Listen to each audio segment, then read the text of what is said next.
오늘은 실패한 믿음에 대해서 사무엘상을 통해서 함께 살펴보려고 합니다. 믿음의 3요소에 대해서 제가 계속해서 강조해 왔습니다. 믿음이 믿음 되게 하려면 믿음 안에는 반드시 순종과 열심과 인내가 있어야 한다라고 말씀했습니다. 우리가 믿음이라 얘기했을 때 예수 그리스도의 십자가의 죽음에 대한 복음에 대한 지식을 갖는 것이 믿음이 아니라 복음에 대한 지식이 내 삶을 움직여 나로 하여금 순종과 열심과 인내를 만들어낼 때 그것이 온전한 믿음이다라고 말씀을 드렸습니다. 그렇다면 내가 온전한 믿음의 실패를 가져왔다라는 건 결국 무엇을 얘기하냐면 순종에 실패한 거고 열심에 실패한 거고 인내에 실패한 것을 이야기합니다. 오늘 우리가 읽은 사무엘상을 통해서 우리는 한 믿음에 실패한 대표적인 한 인물을 만나볼 수 있습니다. 그 사람을 통해서 우리가 교훈을 얻기 위하여 오늘 우리는 이 말씀을 보는 겁니다. 어떻게 보면 믿음의 실패에 대한 경고를 아니면 공포감을 조성하기 위해서 우리가 말씀을 보는 게 아니라 교훈을 삼아 우리는 믿음에 실패하지 않는 신앙생활을 하기 위하여 오늘 말씀을 함께 살펴보려고 합니다. 사무엘상 15장 26절에 보면 하나님께서 사울 왕을 버리겠다라고 말씀하는 부분이 나옵니다. 그래서 더 이상 너는 이스라엘의 왕이 될 수 없어 라고 하나님이 말씀하죠. 자, 사무엘상 15장 26절을 볼까요? 사무엘이 사울에게 이르되 나는 왕과 함께 돌아가지 아니하려니 이는 왕이 여호와의 말씀을 버렸으므로 여호와께서 왕을 버려 이스라엘의 왕이 되지 못하게 하셨음이니이다 라고 말씀합니다. 자, 왜 하나님께서는 사울을 이스라엘의 왕으로부터 더 이상 왕의 자리에 앉지 못하게 하셨을까요? 그 이유는 성경에서 그 이유를 뭐라고 말씀하냐면 왕이 여호와의 말씀을 버렸기 때문에, 이 말을 쉽게 이야기하면 뭐냐면 하나님의 말씀에 순종하지 않는 자가 됐기 때문에, 순종하지 않으므로 하나님께서도 너를 더 이상 이스라엘의 왕으로 그 자리에 앉힐 이유가 없다라고 말씀하는 겁니다. 그렇다면 사울이 처음부터 하나님의 말씀에 이렇게 순종하지 않을 정도로 악한 자였을까요? 우리는 성경을 통해서 그가 처음부터 그렇게 악한 자가 아니었음을 우리는 확인할 수 있습니다.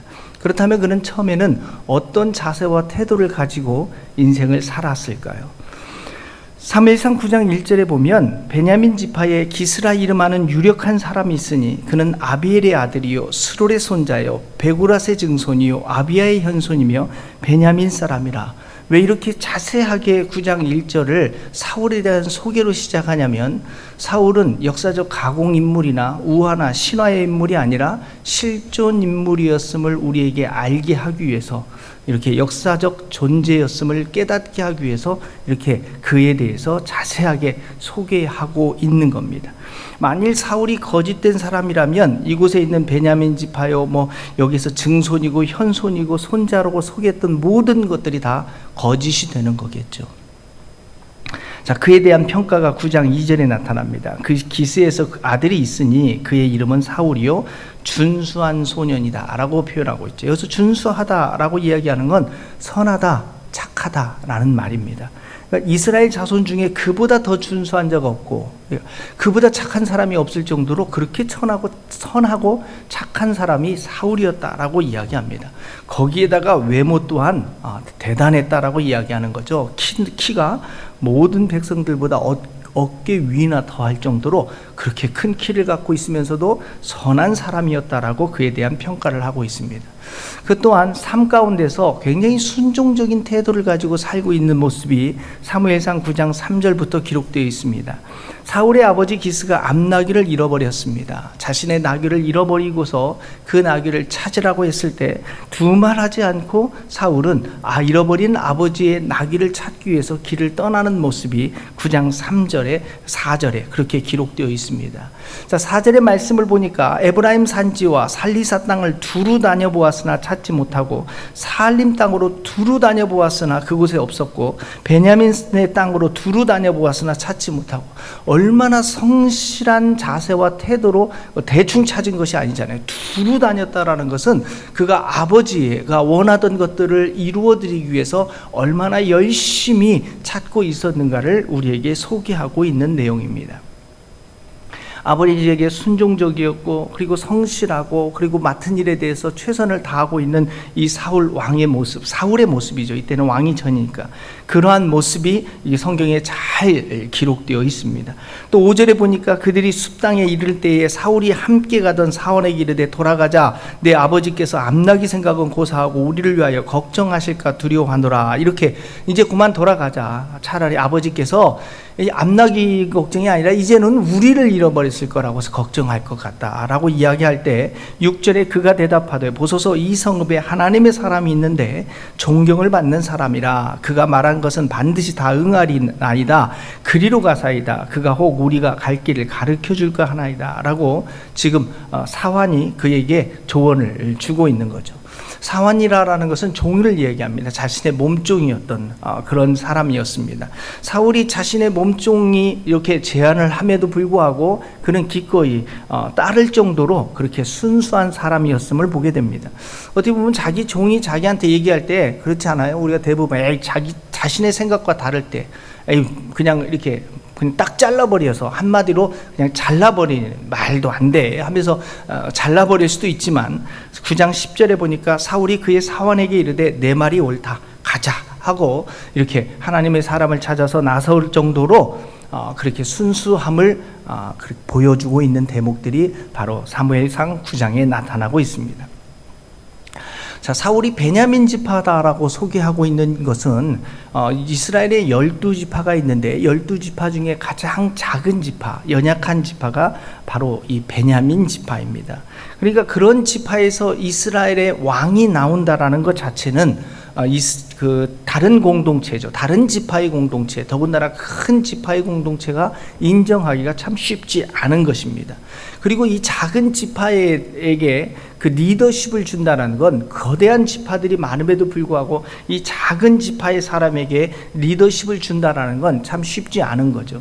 근데 하나님께서는 이 작은 지파, 큰 지파가 아니라 작은 지파의 사람, 그것도 사울이라는 사람을 통해서 하나님이 그를 왕으로 앉히려고 계획하고 있었던 겁니다. 그런데 사람들은 그래서 이 베냐민 지파의 사람인 사울을 왕으로 세우는 것에 대해서 이렇게 따르지 않았어요. 불평도 있었고 불만도 있었고 어떻게 저 사람이 왕이 될 수 있는가라고 인정을 하지 않았던 상황이 그곳에 성경을 보면 펼쳐지게 됩니다.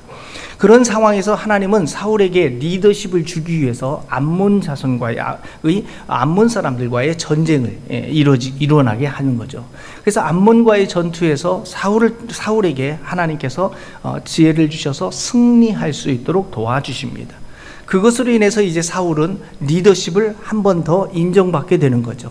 그러면서 이제 사울을 추종하던 사람들이 사울이 왕이 되는 것에 대해서 반대했던 사람들을 이제 다 처형하고 죽여버립시다 라고 이렇게 얘기할 때 사울은 어떤 자세와 태도를 가졌냐면 사무엘상 11장 12절과 13절의 말씀을 보면서 확인하겠습니다.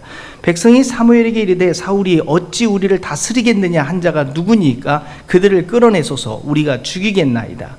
사울이 이르되 이날에는 사람을 죽이지 못하리니 여호와께서 오늘 이스라엘 중에 구원을 베푸셨음이라. 이 정도로 사울에 대한 첫 출발은 굉장히 대단했던 것임을 우리는 알게 되어집니다. 적어도 지금까지 사울의 삶의 자세와 태도에 대해서 사무엘이 평가했던 것은 훗날의 평가가 이렇게 기록되어 있습니다. 사무엘상 15장 17절을 보세요. 사무엘이 이르되 왕이 스스로 작게 여길 그때, 그죠? 그는 스스로 작게 여기고 있었습니다. 다시 말해서 겸손하게 그 스스로를 여기고 있었다라는 겁니다. 그때 하나님께서는 사울을 들어서 이스라엘 지파의 머리가 되게 해주셨다라는 말씀입니다. 하나님께서 그를 왕으로 삼아주셨을 때 그가 자기 자신에 대해서 스스로 겸손하며 스스로 작게 여길 때가 아니었습니까? 라고 지금 사무엘이 사울에게 반문하고 있는 내용입니다. 그러니까 결국 사울이 이스라엘의 왕, 이스라엘의 최고의 통치자가 되었을 때만 해도 처음에는 순종의 사람이었음을 우리는 성경을 통해서 확인할 수 있었습니다. 그래서 사무엘이 하나님의 말씀에 지속적으로 순종해야 하는 이유가 무엇 때문인지를 성경은 우리에게 분명히 말씀하세요. 사무엘상 15장 1절을 보세요. 사무엘이 사울에게 이르되 여호와께서 나를 보내어 왕에게 기름을 부어 그의 백성 이스라엘 위에 왕으로 삼으셨은즉, 자, 여호와께서 왕으로 삼아 세워주셨다라는 겁니다. 그죠? 사울이 스스로 작게 여길 때, 사울이 베냐민 지파일 때, 사울이 어떻게 보면 리더십을 인정받지 못했을 때 하나님께서는 사울의 리더십을 세워주셨고, 암몬 자손과의 전투에서 이길 수 있도록 함을 통해서 리더십을 세워주셔서 결국 사울을 왕으로 삼은 것, 그것이 누구의 힘이었냐면 하나님의 도우심이었다라는 거예요.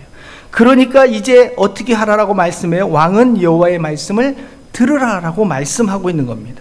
왜 하나님의 말씀을 들어야 하냐면 하나님께서 당신을 그 자리에 있도록 도와주셨기 때문에. 이것은 우리에게 어떤 교훈을 주냐면, 왜 우리가 오늘 하나님의 말씀을 들어야 하는가에 대한 그 이유를 충분히 설명해 주는 말씀입니다. 우리가 하나님의 말씀에 순종해야 하는 것은 구원을 받기 위해서 순종하는 것이 아니라 우리를 구원해 주셔서 우리를 하나님의 자녀 삼아 주셨기 때문에 우리는 하나님의 말씀을 들어야 한다라고 말씀하는 거예요. 우리가 하나님의 백성이 됐기 때문에 우리는 지금 우리가 살아가는 삶 가운데서 하나님이 지금 도와주시고 여러분을 이끌어 주시고 인도해 주고 계시기 때문에 우리는 하나님의 음성을 들어야 한다는 거예요. 우리의 원죄가 무엇인지를 다시 잘 기억해 보십시오. 무엇이 원죄였습니까? 아담과 하와가 선과 악을 알게 하는 나무의 실과를 먹은 것을 우리는 원죄다라고 이야기합니다. 이 원죄명이 무엇이에요? 불순종이에요. 불순종. 그죠? 하나님이 먹지 말라 하는 선과 악을 알게 하는 나무의 실과를 먹은 것, 그게 죄잖아요. 그러니까 이 죄명이 뭐냐면 불순종이라는 거예요. 그래서 그 이후에 인간은 어떤 마음의 상태를 가지고 살아가냐면 불순종의 마음을 가지고 살아가는 거예요. 그래서 태어난 아이들을 보세요. 아이들은 가르쳐주지 않았는데 뭐부터 시작합니까? 거역하는 것부터 시작해요. 단어를 배워서, 제일 먼저 배워서 엄마에게 하는 말 뭐부터 시작합니까? 싫어, 엄마 미워, 뭐 이거부터 시작하잖아요. 불순종부터 시작하는 겁니다.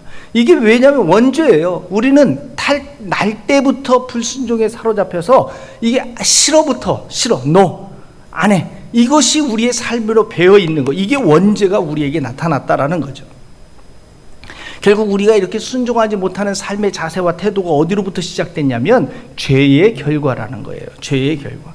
그래서 우리는 순종의 사람이 되기 위해서, 그러면 어떻게 하면 순종의 사람이 될 수 있습니까? 성경은 오직 하나, 이번밖에 없다는 거예요. 예수 그리스도로 말미암아 거듭나지 아니하면 순종의 사람이 될 수 없다라고 말씀하는 거예요. 그러니까 왜 우리가 예수 그리스도를 믿게 하고 예수 그리스도를 통해서 영생을 얻게 하냐면 불순종의 사람이 순종의 사람이 되도록 하기 위해서 그런 거예요. 이게 새로운 피조물이다라고 말씀하는 거예요. 그러니까 내가 지금까지 신앙생활 하면서도 아직도 내 안에 불순종이 있다면 나는 아직 새로운 피조물이 되지 못했다라는 걸 지금 반증하는 거예요. 자, 요한복음 3장 36절을 보세요. 아들을 믿는 자에게는 영생이 있고 아들에게 순종하지 아니하는 자는 영생을 보지 못하고. 자, 믿는 자라는 자는 어떤 자라는 걸 얘기하는 거예요? 순종하는 자라는 거예요. 그러니까 믿음을 다시 표현했잖아요. 아들을 믿는 자에게는 영생이 있고 믿지 아니하는 자는 영생을 보지 못하고, 이렇게 설명을 한 게 아니라 믿는 자에게는 영생이 있고 순종하지 않은 자는 영생을 보지 못하였다라고 믿음을 다른 표현으로 어떻게 표현하고 있습니까? 순종으로 표현하고 있잖아요. 그러니까 결국 우리가 예수님을 믿는다라는 건 우리가 순종하는 사람이 되어졌음을 지금 성경은 우리에게 말씀하는 겁니다. 로마서 1장 5절도 보세요. 그로 말미암아, 그는 예수 그리스도를 이야기합니다. 예수님으로 말미암아 우리가 은혜와 사도의 직분을 받아 그의 이름을 위하여 모든 이방인 중에서 믿어 순종하게 하나니.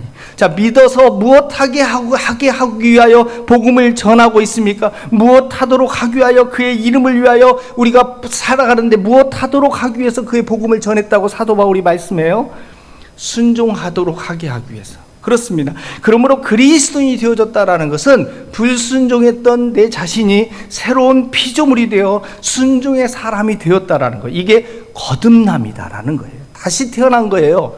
불순종의 사람이 죽어버리고 순종의 사람으로 태어난 거예요. 그래서 그리스도인은 나를 그리스도 예수와 함께 십자가에 못 박아버리고, 왜 못 박아버립니까? 불순종했던 내 자신을 십자가에서 죽어버린다는 거예요. 갈라디아서 2장 20절이죠. 내가 그리스도와 함께 십자가에 못 박혔나니.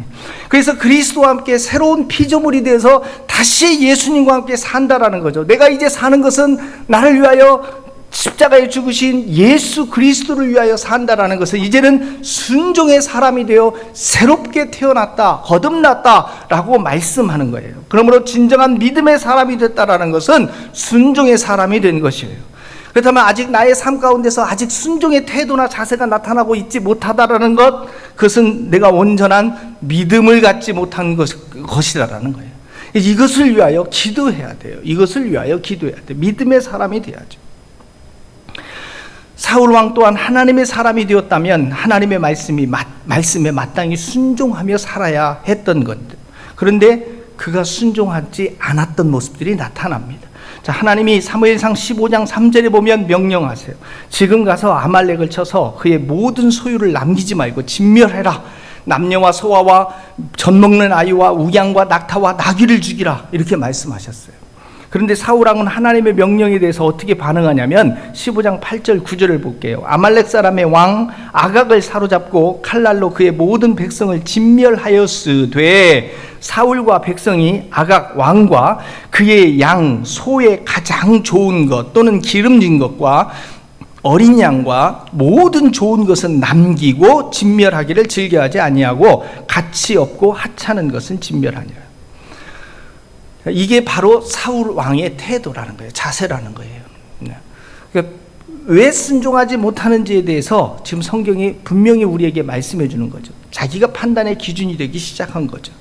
모든 소유를 남기지 말고 진멸하라 라고 하나님이 명령했는데 사울 왕은 진멸하기를 포기한 거죠. 그래서 자신이 보기에 좋은 것은 남기고 자기가 보기에 하찮은 것은 진멸한 거예요. 그러니까 자신이 스스로 하나님이 되어 스스로 판단하고 스스로 결정하는 겁니다. 이것이 불순종이라는 거예요. 그러니까 우리가 불순종이 무엇이 불순종인지를 잘 모르고서 우리가 살아가는 것이 있는데, 여러분 스스로가 내 스스로가 어떤 것의 기준이 되고 판단의 기준이 돼서 결정하고 있다면, 하나님이 하지 말라 하는 것들에 대해서 그렇게 살아가고 있다면 그것은 불순종하고 있다는 것을 우리에게 말씀하는 거예요. 결국 그런 불순종의 결과가 우리에게 뭐로 말씀하냐면 사무엘상 15장 11절 말씀대로 내가 사울을 왕으로 세운 것을 후회하도록 만든다는 거예요. 하나님이 여러분을 그 자리에 있게 한 것을 후회하게 할 수도 있다라는 거예요. 하나님이 나를 이 땅 가운데서 높이신 것을 후회하게 할 수도 있다라는 거예요. 결국 하나님께서는 사울을 왕으로 세운 것을 후회하시면서, 왜 후회하셨어요? 결국 11절 후반부 다시 그가 돌이켜서 나를 따르지 아니하며 내 명령을 행하지 아니하였기 때문에. 자, 하나님을 믿는다라는 것이 이제 무엇임을 우리에게 분명히 말씀했습니다. 믿는다라는 건 결국 하나님의 말씀에 온전한 순종을 요구하는 것, 그걸 따르는 것, 이것이 믿는 거예요. 그러니까 우리가 믿는다라고 얘기하면 믿기만 하면 된다라고 얘기할 때 그냥 예수 그리스도를 믿기만 하면 난 천국 가 생각하고 막 복음만 전하는데, 믿음이라는 건 복음만 듣는 것이 믿음이 아니라 바로 하나님의 말씀에 대하여 온전한 순종이 우리에게 나타나야 한다라는 거죠. 사울은 지금 자신을 왕으로 세워준 하나님에 대하여 어떤 고백을 하고 있냐면, 사무엘상 15장 15절에 왜 사울이 온전한 믿음을 갖지 못했냐면, 두 번째 이유가 사울이 이르되 그것은 무리가 아말렉 사람에게 끌어온 것인데 백성이 당신의 하나님 여호와께 제사하려 하여. 자, 이 하나님이 누구의 하나님이냐면 당신의 하나님이에요. 사무엘의 하나님이 된 거예요. 이 하나님이 누구의 하나님이 되냐면 나의 하나님이 되어야 돼요. 왜 우리가 온전한 믿음을 가지지 못하냐면, 아직 내가 교회는 다니고 있음에도 불구하고 교회는 출석하는데 이 하나님이 나의 하나님이 되지 못했어요. 내 아내나 내 남편의 하나님이 돼서 남편이 가자고 하니까, 아내가 가자고 하니까 그냥 따라는 오지만 아직 나의 하나님이 못 됐어요. 당신의 하나님일 뿐이에요. 관념의 하나님이거나 윤리의 하나님, 도덕의 하나님, 종교의 하나님일 뿐이지, 나를 구원하시고 나를 위하여 십자가에 죽으신 우리 주 예수 그리스도가 진정한 나의 참된 하나님이 되지 못하였기 때문에 우리는 하나님의 말씀에 온전한 순종을 보이지 못하고 있다는 겁니다. 그래서 신앙생활 할 때 가장 중요한 건 하나님을 경험하셔야 돼요. 하나님을 체험하셔야 돼요. 하나님을 그것이 체험하고 경험한다라는 건 뭐냐면 나를 위하여 십자가에 죽으신 우리 주 예수 그리스도를 만나야 돼요. 그러니까 다른 어떠한 기도 제목보다도 우선시 되어야 할 것은 하나님 나를 만나달라고, 나를 위하여 십자가에 죽으신 우리 주 예수 그리스도를 체험할 수 있도록 주님 도와달라고, 이것이 우리의 기도의 제목이 또한 되어져야 할 것입니다. 사울이 고백 속에서 하나님의 말씀을 순종하지 않았던 이유, 또 무엇이 또 사울로 하여금 하나님의 말씀에 순종하지 못하게 만들었습니까? 하나님보다는 자신이 항상 우선시되고 있다라는 겁니다. 하나님께 드리기에 가장 좋은 것을 가져왔다는 것은 상대방이 어떤 요구를 해도 하나님께 드리기 위해서 가장 좋은 것을 가져왔다라고 지금 이야기하잖아요. 15절에 보니까 하나님께 제사하려고 가장 좋은 것을 남겼다라고 이야기하는 거예요. 이 말은 무엇을 얘기하냐면 자신의 생각이 더 낫다라는 거죠. 하나님은 다 진멸하라고 그랬는데 나는 가장 좋은 것 제사하려고 갖고 왔다라고 말하고 있는 거예요. 그것이 무엇을 얘기합니까? 왜 하나님의 말씀을 듣지 않았을까요? 자신의 생각이 하나님의 생각보다 더 강해서 그래요. 자신의 생각이 더 낫다고 생각하면 하나님의 말씀이 들어갈 자리가 없는 거예요. 한번 우리도 그러잖아요. 사람들하고 같이 대화하고 있을 때 자신의 생각이 오르면 상대방의 이야기를 안 듣잖아요. 안 들어요. 그죠? 학교 하면서 10년 동안 동해물과 백두산이 마르고 닳도록 제가 외치고 주장하는 것이 있어요. 계속 학부모님 모일 때마다 잔소리처럼 이제 할 수밖에 없는 것이 있어요. TV의 영상이나 뭐 이런 모든 것들에 대해서 스마트폰이나 게임이나 이런 것들을 동해물과 백두산이 마르고 닳도록, 귀가 닳도록 이야기하고 또 이야기하고 또 이야기하는 이유가 있어요. 안 듣는 사람이 있기 때문에 그래요. 참 신기하고도 놀라워요. 본인의 생각이 더 강해가지고 안 듣는 사람들이 있어요. 이게 무슨 영상을 보여주는데 이것은 영어 공부하는 거기 때문에 괜찮아요. 이것은 또 뭐기 때문에 괜찮아요. 본인이 다 괜찮대. 괜찮다고 하니까 내가 어떻게, 나는 안 된다는데 그쪽은 자기가 괜찮다고 하니까 대안이 없는 거예요. 대안이. 왜 듣지 못하는가? 자기가 더 옳다라고 생각하기 때문에. 우리가 신앙생활에서도 마찬가지예요. 왜 우리가 하나님의 말씀에 대해서 온전히 순종하지 못하는가? 그것은 하나님의 말씀에 무관심했든지 아니면 본인이 더 옳다라고 생각하고 있기 때문일 수도 있다라는 겁니다. 사울 같으면 아마 이렇게 왜 그러면 하나님 앞에 제사 다 진멸하라는 것 중에 좋은 것을 가지고 나와서 하나님 앞에 이렇게 얘기했을 거예요. 뭐라고 얘기했냐면 왜 이렇게 좋은 것을 죽이라고 해? 그랬잖아요. 짐승들을 갖고 나와서 왜 이렇게 좋은 것을 죽이라고 하는지 이해가 안 되네. 뭐 그렇지 않았을까요? 그죠? 우리가 살아가면서 그렇잖아요. 왜 이렇게 하면 되는데 왜 꼭 그렇게 목사님은 하라고 해요? 이해가 안 되네. 아, 이렇게 하면 되는데 왜 꼭 그렇게 하라고 하세요? 이해가 안 되네. 그래서 우리가 어찌 보면 순종하면 삶이 어려울 수도 있다는 겁니다. 왜 사울이 하나님 앞에 말씀에 온전한 순종을 보이지 못했을까요? 그것은 하나님의 도우심으로 왕의 자리에 앉게 되어졌는데 사울 스스로가 자신의 어떤 능력으로 앉은 것처럼 아니면 백성으로부터 그 왕의 자리에 쫓겨나지 않으려고 아니면 백성의 눈치를 보고 있기 때문이다라고 성경은 우리에게 증언하고 있는 겁니다. 백성들이라는 핑계를 항상 대고 있는 사울의 이야기. 다시 사무엘상 15장 15절을 보세요. 사울이 이르되 그것은 우리가 아말렉 사람에게서 끌어온 것인데 백성의 핑계를 대고 있는 사울의 모습을 보세요.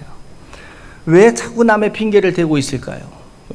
결국 하나님의 도우심보다는 하나님의 눈치를 보기보다는 백성들의 눈치를 보고 있는 사울의 모습을 보게 됩니다. 우리가 세상에서 얻게 되는 것이 하나님의 도우심이라는 사실을 인지하지 못하면 우리도 이렇게 사울처럼 사람의 눈치를 보게 됩니다. 내가 그 자리를 지키기 위해서나 아니면 뭔가를 얻기 위해서 우리는 사람의 눈치를 보며 사람에게 자꾸 이렇게 뭔가를 얻으려고 그런 모습들이나 어떤 그런 태도를 보일 수도 모릅니다. 그러나 바로 우리가 깨달아야 할 것 중에 하나는 뭐냐면 모든 것을 주시는 이는 그들이 아니라는 거예요. 결국 하나님이었다는 거예요. 내 능력도 아니었다라는 걸 성경은 우리에게 말씀해주고 계십니다. 신명기 8장 17절을 보세요. 그러나 내가 마음에 이르기를 내 능력과 내 손의 힘으로 내가 이 재물을 얻었다 말할 것이라. 그러나 18절 내 하나님 여호와를 기억하라. 그가 내게 재물 얻을 능력을 주셨습니다. 이같이 하시면 내 조상에게 맹세하신 언약을 오늘과 같이 이루려 하십니다. 자, 재물 얻을 능력을 누가 주셨다고요? 하나님께서 주셨습니다. 왜 우리가 순종해야 하는지에 대해서 성경은 분명히 우리에게 말씀하는 거예요. 왜 순종해야 합니까? 모든 것은 하나님께서 우리에게 주시기 때문에 그래요. 그래서 하나님께서 우리에게 주시기 때문에 우리가 하나님 앞에 순종하기만 하면 하나님이 우리에게 주시는데 왜 순종하지 못합니까? 하나님이 주신다라고 생각하기보다는 저 사람들이 주었다라고 생각하거나 내 능력으로 얻었다라고 생각하기 때문에 그렇습니다. 사울왕이 궁극적으로 순종하지 못했던 이유는 예배. 사무엘상 15장 15절을 다시 보세요. 사울이 이르되 그것은 무리가 아말렉 사람에게 끌어온 것인데 백성이 당신의 하나님 여호와께 제사하려 하여. 자, 이곳에서 생각해 볼 것이 있어요. 제사하기 위해서, 하나님 앞에 예배하기 위해서 우리는 하나님의 말씀에 불순종해도 되는가? 라는 거예요. 우리가 하나님을 잘 섬기기 위해서 하나님의 말씀을 듣지 않아도 되는가? 우리가 하나님을 잘 섬겨드리기 위해서 내 생각대로 해도 되는가라는 거예요. 주의 일을 하기 위해서 우리는 불법으로 해도 되는가라는 질문과 저는 같다고 봅니다. 아니라는 거죠. 합법적으로 하셔야 한다라는 거예요. 주의 일을 하기를 원한다면 합법적으로 해야 한다라는 거예요. 오늘날 교회가 어떻게 보면 어떻게 보면 그죠, 합법을 잃어버린 것 같아요. 은혜가 객지 나와서 고생하고 있는 것 같아요. 은혜라는 것을 우리는 어떻게 생각하냐면 값없이 주시는 하나님의 선물이 은혜인데, 은혜는 적당히 대충 하는 게 은혜라고 생각해요. 에이, 그냥 뭐 해주시면 되지요. 뭐 가짜 소리 뭐 해주면 되지요. 에이, 그런 것 좀 해주면 되지 않아요? 교회가 불법하는 것을 당연시 여기고, 교회가 어떻게 보면 법을 지키지 않는 것에 대해서 이게 은혜라고 착각하고 있다라는 겁니다. 그렇지 않습니다. 하나님 앞에 제가 제사하려 하려고 하나님의 말씀에 불순종한다, 그것은 아니다라고 성경이 우리에게 말씀해 주는 거예요. 우리가 예배하려기를 원한다면 합법적으로 예배하라는 거예요. 하나님의 법칙대로 예배하라라는 거예요. 예배 굉장히 중요합니다. 예배가 어느 정도로 중요하냐면, 하나님께서 이스라엘 백성을 출애굽할 때 출애굽의 목적이 예배였어요. 3장 12절 보세요. 하나님이 이르시되 내가 반드시 너와 함께 있으리라. 내가 그 백성을 애굽에서 인도하여 낸 후에 너희가 이 산에서 하나님을 섬기리니 이것이 내가 너희를 보낸 증거니라. 자, 하나님을 섬기는 것, 예배하는 것이 출애굽의 목적이었습니다. 왜? 그들은 400년 동안 이집트에서 하나님을 제대로 섬기지 못하고 예배하지 못하고 살았던 그 백성들을 하나님께서는 출애굽시키는 이유와 목적, 예배자가 되게 하기 위해서. 오늘 우리에게도 마찬가지입니다. 우리가 어떻게 보면 예수 그리스도를 알지 못하고 평생을 살아왔던 우리 자신을 예수 그리스도로 말미암아 구원을 얻게 하고자 하는 이유와 목적, 예배자가 되도록 하고자 함이에요. 예배가 굉장히 중요합니다. 이렇게 예배가 중요한데 하나님께서 이 사무엘을 통해서 사울에게 들려주는 말씀은 뭘 말씀하세요? 사무엘상 15장 22절로 가겠습니다. 사무엘이 이르되 여호와께서 번제와 다른 제사를 그의 목소리를 청종하심을 좋아하심같이 좋아하시겠나이까? 순종이 제사보다 낫고 듣는 것이 수량의 기름보다 나으니. 자, 예배보다 더 나은 것이 무엇이라고 말씀하세요? 순종이라는 거예요. 거역하는 것, 그것은 점치는 것과 같고, 자, 예언과 점 보는 것의 차이점은 분명해요. 예언은 공동체를 향한 하나님의 메시지고, 교회를 향한 하나님의 메시지가 예언이고, 점치는 건 한 개인의 인생을 이야기하는 거예요. 그래서 하나님은 점치는 것은 거역하는 죄다라고 분명히 얘기하고 있어요. 완고한 것은, 고집이 센 것은 우상에게 절하는 죄와 같다. 우상숭배, 고집이 곧 우상숭배라는 거예요. 그러니까 내가 고집 부리는 것, 그것은 우상숭배하고 있다라는 거예요. 그래서 왕이 여호와의 말씀을 버렸기 때문에 하나님께서도 이제 더 이상 당신에게 왕의 자리에 있도록 하지 않겠다라고 말씀하는 거예요. 결국 불순종의 결과가 무엇입니까? 하나님께서 우리를 왕의 자리에 있다라는 것은 어떻게 보면 이 세상 가운데서 명예를 얻는 거고, 이 세상 가운데서 높임을 받는 거고, 이 세상 가운데서 존경을 받는 삶을 살아가는 거예요. 그런 삶을 살지 못하게 만들어 버리겠다는 거예요. 결국 우리가 이 땅 가운데 사는 것, 높임을 받고 존경을 받고 어떻게 보면 인정을 받으면서 살아가는 이 삶이 내 노력으로 이루어졌다기보다는 하나님의 도우심이었다라는 거예요. 그러므로 우리가 왜 순종해야 합니까?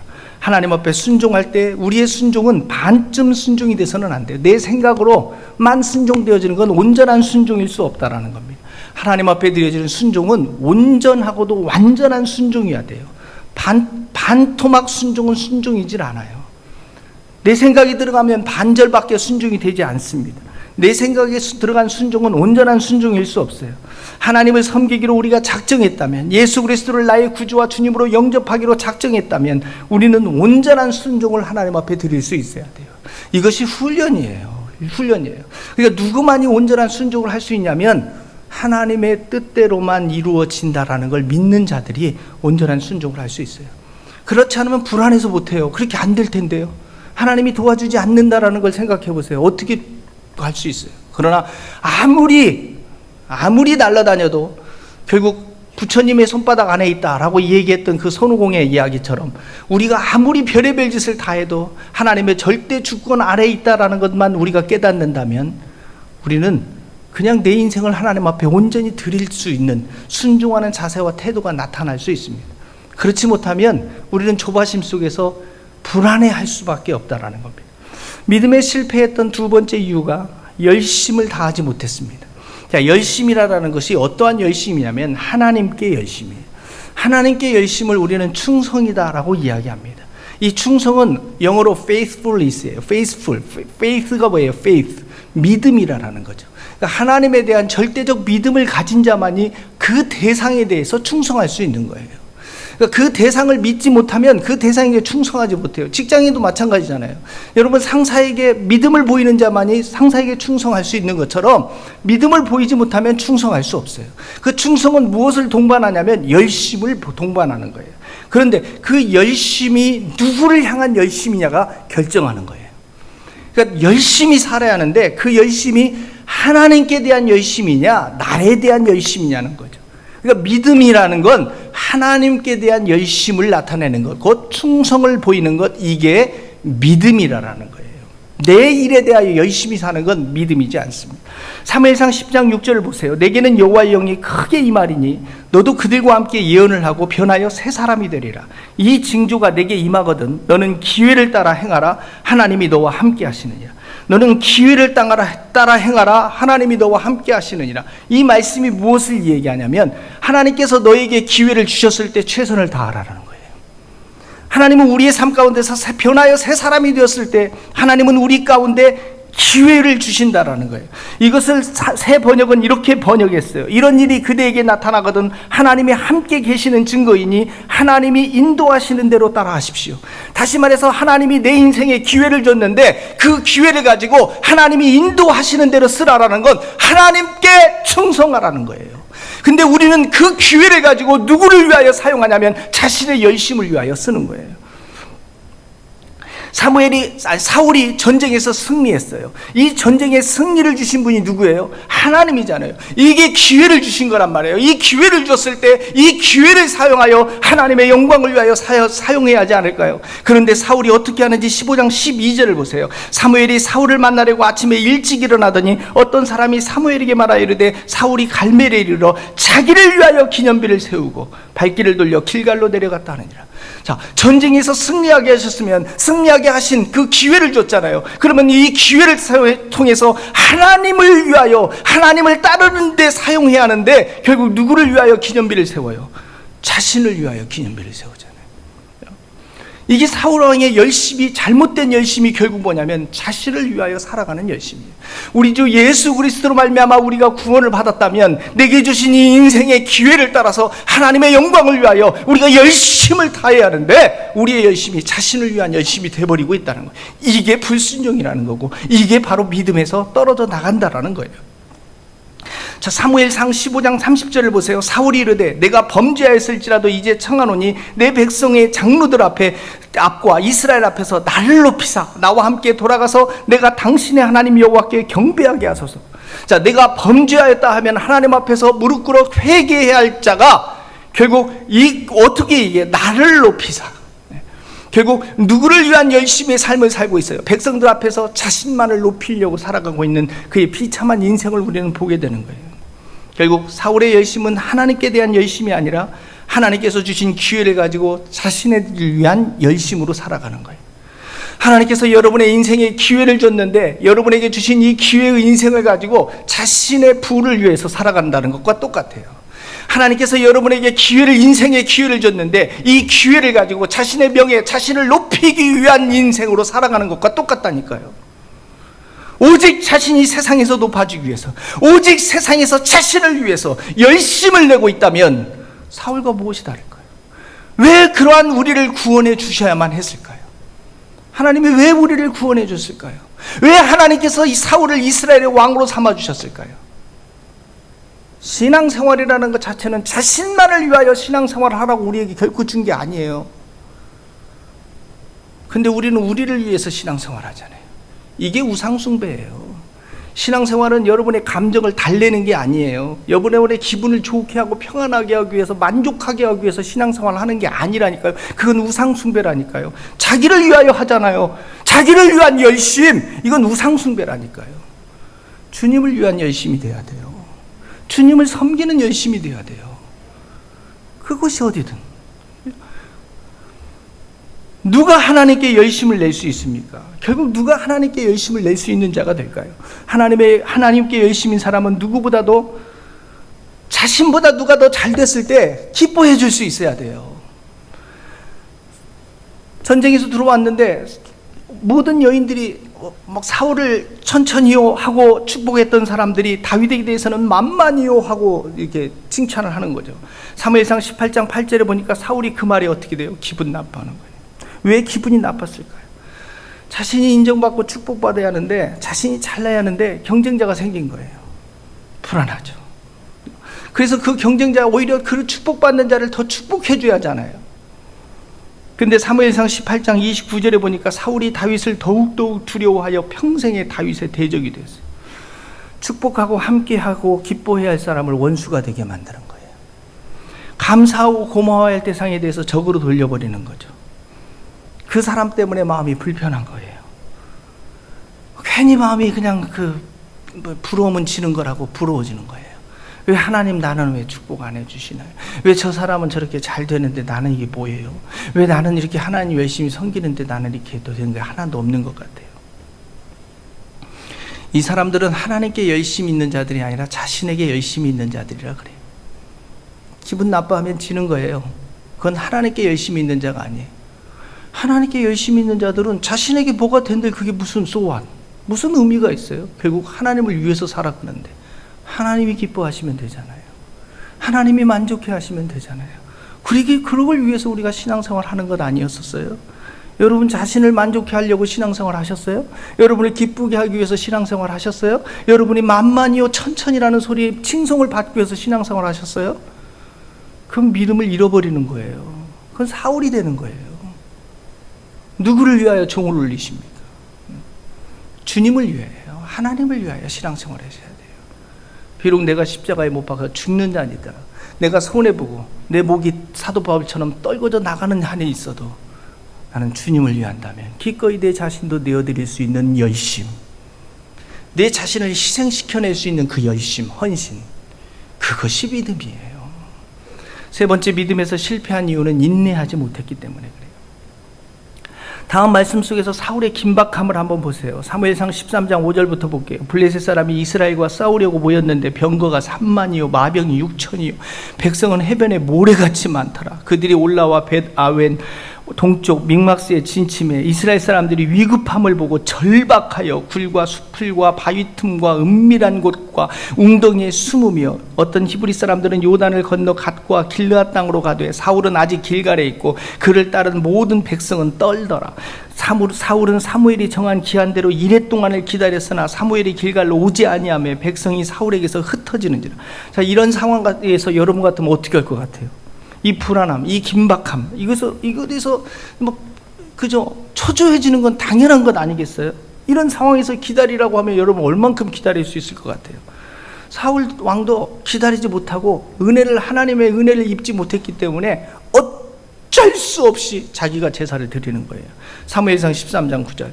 사울이 이르되 번제와 화목제물을 이리로 가져오라 하여 번제를 드렸더니 번제를 드리기를 마치자 사울이 온지라. 사울이 나가 무난함에 맞으며 무난함에 사무엘이 이르되 왕이 행하신 것이 무엇이냐 하니 사울이 이르되 백성은 내게서 흩어지고 당신은 정한 날에 오지 아니하고 블레셋 사람은 mik마스에 모였음을 내가 보았으므로 이에 내가 이르기를 블레셋 사람이 나를 치러 길갈로 내려오거늘 내가 여호와 하나님께 은혜를 간구하지 못하였다 하고 부득이하여 번제를 드렸나이다. 우리가 하나님의 은혜를 잘 모르니까 이렇게 되는 거예요. 은혜는 구애받는 것이 아니에요.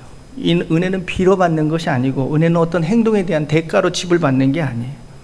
은혜는 값없이 거저주는 것이 하나님의 은혜예요. 결국 인내하지 못한 자가 하는 행동이 뭐예요? 변명이에요. 변명. 우리가 기다리지 못하니까 못해요? 변명하잖아요. 부득이해서.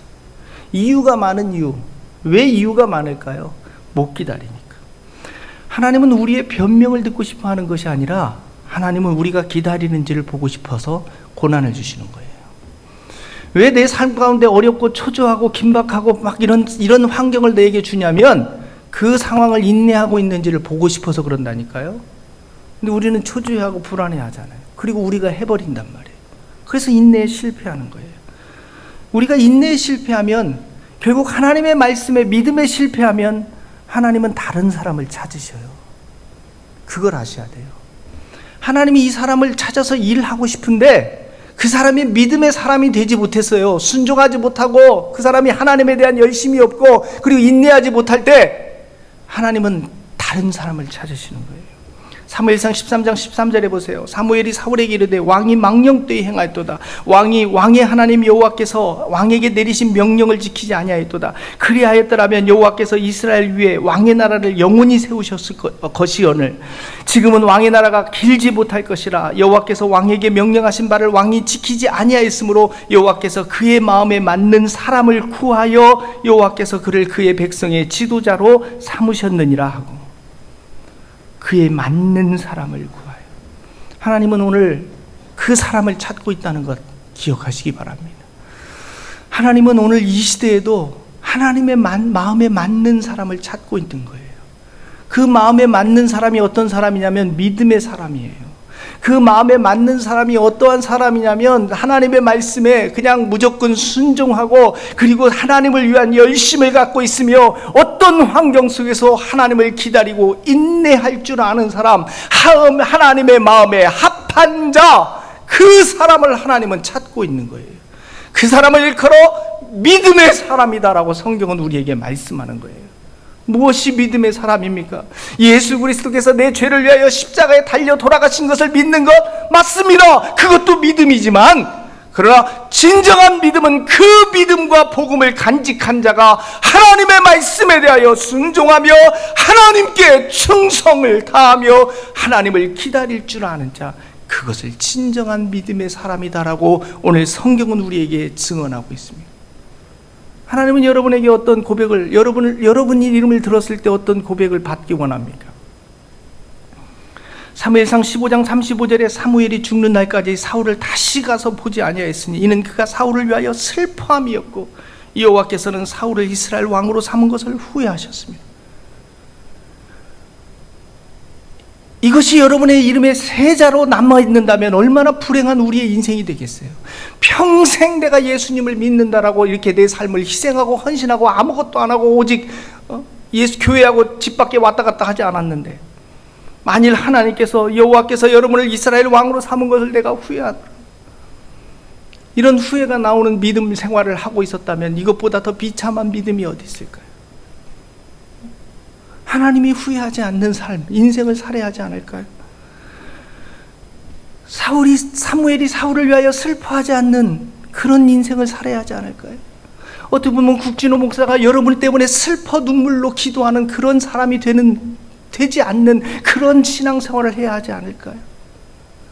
그 사람의 이름을 부르면서 눈물로 하나님 슬퍼하는 그런 신앙생활을 하고 있는 자라면 하나님이 보실 때 얼마나 마음 아플까요? 사랑하는 성도 여러분, 하나님께서 여러분 자녀 삼은 것을 후회하지 않는 인생이 될 수 있기를 주님의 이름으로 축원합니다. 하나님께 부끄러움이 없는 자세로 살아가세요. 하나님의 말씀에 순종하고 하나님의 일에 열심을 내며 어떤 환경이나 상황 속에서도 인내하며 기다릴 줄 아는 자, 그게 믿음의 사람이에요. 힘든 것, 왜 하나님이 여러분의 인생에 힘들게 했을까요? 힘든지 몰라서요? 이 어려움을 주면 힘들 것 같지 않아서요? 하나님 다 알고 계셔요. 무엇을 보고 싶어서요? 믿음을 보고 싶은 거예요. 하나님은 알고 계셔요. 그런데 믿음을 보고 싶은 거예요. 정말 여러분이 믿음을 갖고 있는지, 내 마음에 합한 자를 하나님은 지금 찾고 있는 거예요. 그러한 저와 여러분이 되시길 주님의 이름으로 축원합니다. 이 시간에 결단하며 기도하겠습니다. 우리는 예수 그리스도를 믿는다 하면서도 정말 믿음을 갖고 있는지, 정말 내게 있어서의 참된 믿음, 순종의 믿음, 하나님을 위한 열심, 그리고 하나님의 기다리는 참된 인내의 믿음, 이 믿음을 나는 고백하며 간직하고 있는지, 오늘 이 시간에 한번 자기 자신을 돌아보며 하나님 앞에 결단하며 기도하며 나아가겠습니다. 함께 기도합니다. 이에 모인 우리 주의 은총 받은 자여라. 주께서 이 자리에 함께 계심을 아노라. 언제나 주님만을 찬양하며 따라가리. 시험을 당할 때도 함께 계심을 믿노라. 이 믿음 더욱 굳세어 주가 지켜주신다.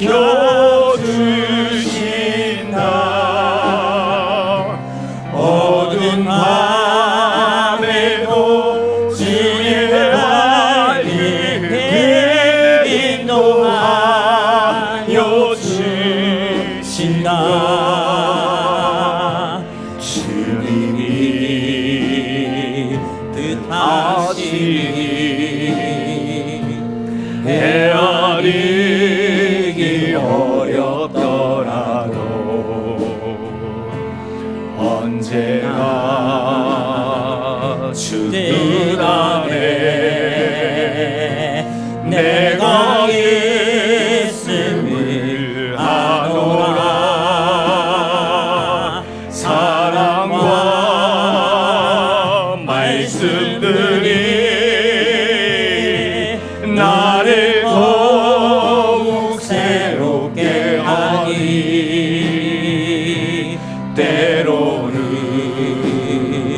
넘어져도 최우승리를 믿노라. 네 믿음 더욱 굳세어 주가 지켜주신다. 어두운 밤에도 주의 밝은 길 인도하여 주신다. 여기에 모인 우리 사랑받는 주의 자녀라. 주께서 뜻하신 바 우리 통해 펼치신다. 고통과 슬픔 중에 더욱 주님 의지하오니,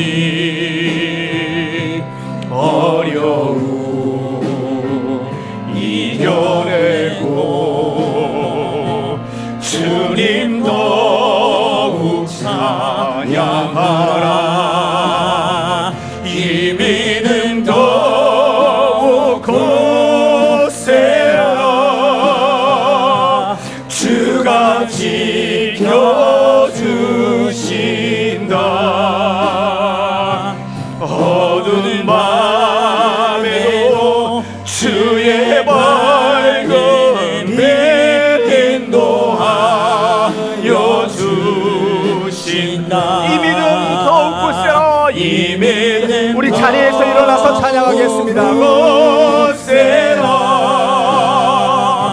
주가 지켜주신다. 어두운 밤에도 주의 밝은 빛 인도하여 주. 1절 다시 합니다. 여기에 모인 우리, 여기에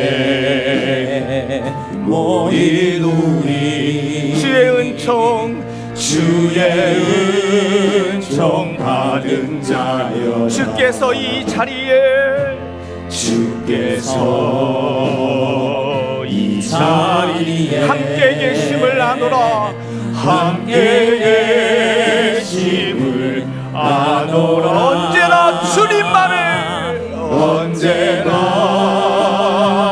주님만을 찬양하며 따라가리니, 찬양하며 따라가리. 시험을 당할 때도, 시험을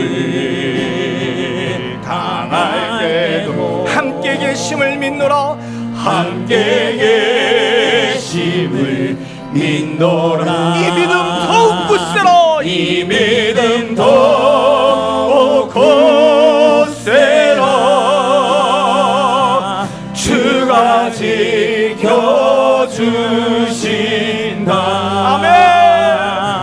어두운 밤에도 주의 밝은 빛 인도하여 주. 이 믿음 더욱 굳세라.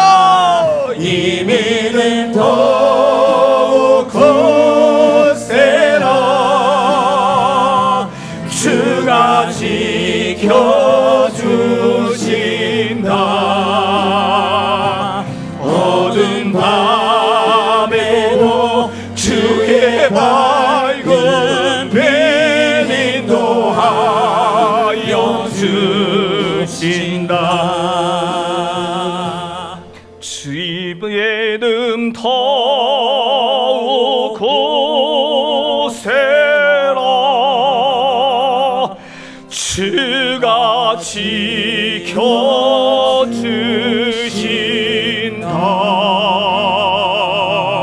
어두운 밤에도 주의 밝은 빛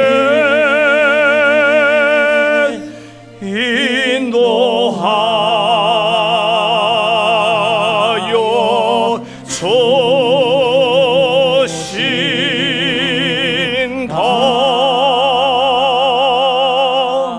기도합니다.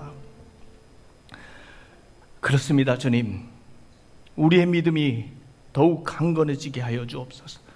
우리의 믿음에 순종을 더하고, 우리의 믿음에 열심을 더하고, 우리의 믿음에 인내를 더하여 하나님의 마음에 합한 자, 하나님이 찾으시는 그 한 사람, 그 사람이 우리가 될 수 있도록 주님 도와 주옵소서. 지금은 우리 주 예수 그리스도의 은혜와 아버지 하나님의 크신 사랑하심과 성령님의 역사 교통 충만케 하심이 오늘 주님 앞에 우리의 믿음을 결단한 주의 사랑하는 영혼들 위해 지금부터 영원까지 함께 하옵기를 축원하옵나이다. 아멘.